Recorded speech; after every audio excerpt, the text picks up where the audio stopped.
for boxing. I seen some highlights on the gram and stuff. It was a good one. It was a good one. You know, he accomplished a historic goal and good one for him.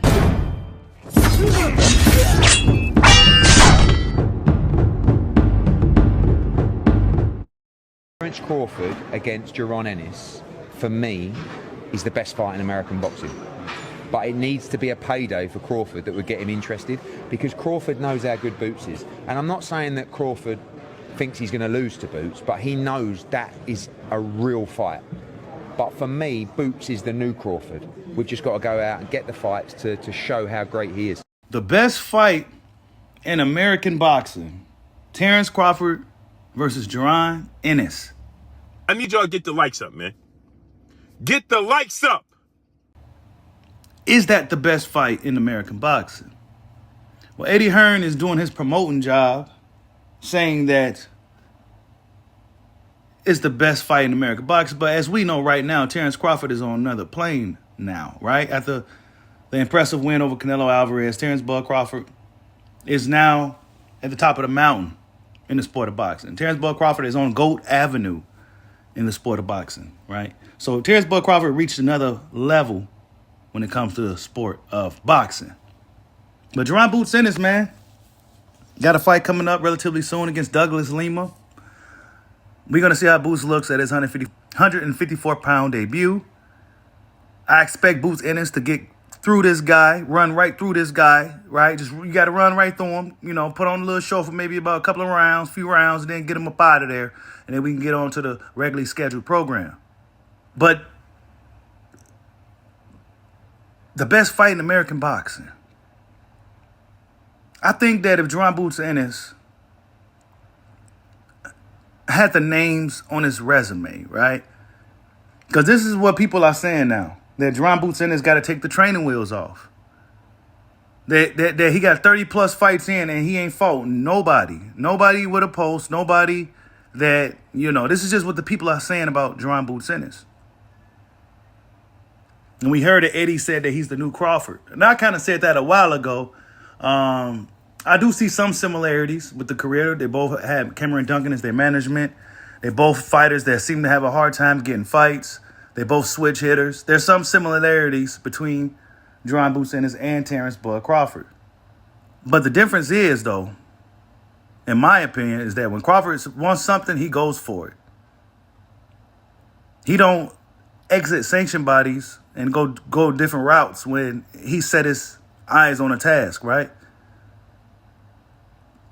Jaron Boots Ennis got to look good against this Lima guy. He has to look good against this dude. There's no ifs, ands, or buts about it. Because every time I scroll on social media and I see something, I see anything in regards to Jaron Boots Ennis, it's never nothing positive in the comment section. Never nothing positive, right? It's nobody really has anything nice to say about Jaron Boots Ennis. And Jaron Boots Ennis, to his dismay, he doesn't have the big fan base that's, you know, he don't have the big fan base that's out here controlling the narrative, right?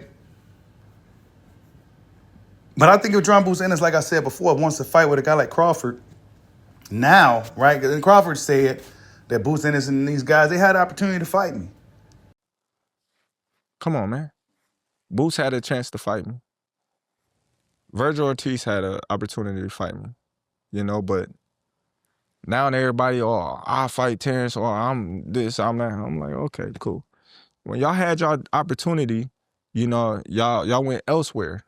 If he wants to fight now, he knows what he needs to do. He knows what he needs. If Crawford has 2 or 3 fights left, one of those fights could be a Jaron Boots Ennis. But do Eddie Hearn want to put Jaron Boots Ennis in there with Terence Crawford? I'm sure he don't mind, right? But will Bozy Ennis want it? Will Bozy Ennis want his son and fighter to get in there with Terence Crawford?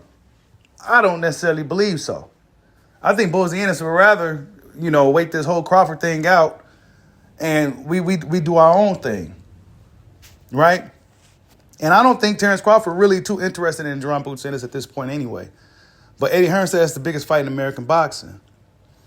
I think if Jaron Boots Ennis a fight of Virgil Ortiz, who more recently came out and said that, you know, his team agreed, his team didn't. You know, there's a lot of hearsay, You know, my team said this, they said that.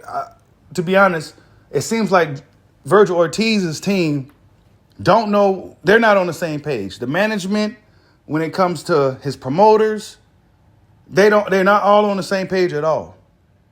And when I see his managers rant on social media, it led me believe that they didn't even want no part of Jaron Boots Ennis at all. Now, this may not be Virgil, but his management don't want no part of Jaron Boots Ennis at all. That is a fact. They didn't want no part of him. So let's control the narrative to make it look like Boots don't want the smoke, right? And they took control of the narrative. Now it's looking like Boots don't want no smoke. So after he beat Douglas Lima, and after Virgil if he gets past Erickson Lubin, I expect these two guys to be fighting in 2026. And whoever wins that fight, then maybe they got a shot at Terence Bud Crawford. I doubt it. Terence Bud Crawford, would he be interested in either of these guys at this point? I'm not sure, right? You got to look at it Terence Crawford's perspective like, man, I don't know. How much you going to pay me now? You know what I'm saying? Because there's nothing to gain from this. You know what I'm saying? There's really nothing to gain from this. Now, if they had some belts, they had some, titles or some accolades or something, then I think Crawford would be a little bit more interested. But, these are these guys are still kind of like up and coming. Virgil never touched the world title. Jaron Boots Ennis is a fresh champion. These guys are kind of just getting started, right? Actually, some of them should be already multi-divisional champions and everything by now. To be honest, with the many fighters these guys got, they should be multi-divisional by now. But here we are, right? So will it be interested in Terence Crawford? I don't think he'll be too interested. Canelo Alvarez had all the juice, all the belts, all the clout, all the money, that's a big fight. So it's going to be hard for Crawford to go from such a big fight with a guy like Canelo Alvarez to come all the way back down to a guy like Jaron Boots Ennis, who was actually a really good fight on paper. And from a hardcore fan's perspective, it's a great fight. But in the grand scheme of things, how great is it really? Right? Is it something to get Crawford motivated, right? Jaron Boots Ennis doesn't do necessarily a lot of trash talk. He's pretty respectful for the most part. So it's not like there's that. So I don't know, man. I say Jaron Boots Ennis needs to continue to win impressively and get the bigger fights. After this Lima guy, he has to get the bigger fights because the narrative for Jaron Boots Ennis right now is that he don't want to fight nobody and he don't fight nobody and he still got the trainer's wheels on. That's the narrative for Jaron Boots Ennis. So it's up to him to come out here, put up an impressive performance against Lima, start calling out these guys at 54, right? Start calling out these guys at 54, make something happen, and then possibly, I say it's about a 20% chance that a fight between Crawford happens. I don't necessarily believe it's going to happen. I think Terence Crawford is kind of on a whole different level right now. I think he's kind of at the tail end of his career. And he's probably looking for, just certain type of fights. I'm not quite sure if he's looking for a Jaron Boots Ennis fight. And let's not get it twisted. I don't think Jaron Boots Ennis can beat Terence Crawford. Even right now, I just don't think he can do it. I think Terence Crawford is just wrong for anybody that steps in that square circle. He's going to be tough for any fighter that steps in the ring with him. Even a guy like Jaron Boots Ennis, who's also pretty dynamic and got a lot of skills. They appear to have a lot of skills. But for Terence Crawford, it's been proven. It's been stamped. It's been cemented. And we know there's real with Terence Bud Crawford. We still got yet to see if it's real with Jaron Boots Ennis. But tell me what you guys think. Is Terence Crawford versus Jaron Boots Ennis the biggest fight to be made in American boxing? Tell me what you guys think. Like, subscribe, holla at your boy. Peace out.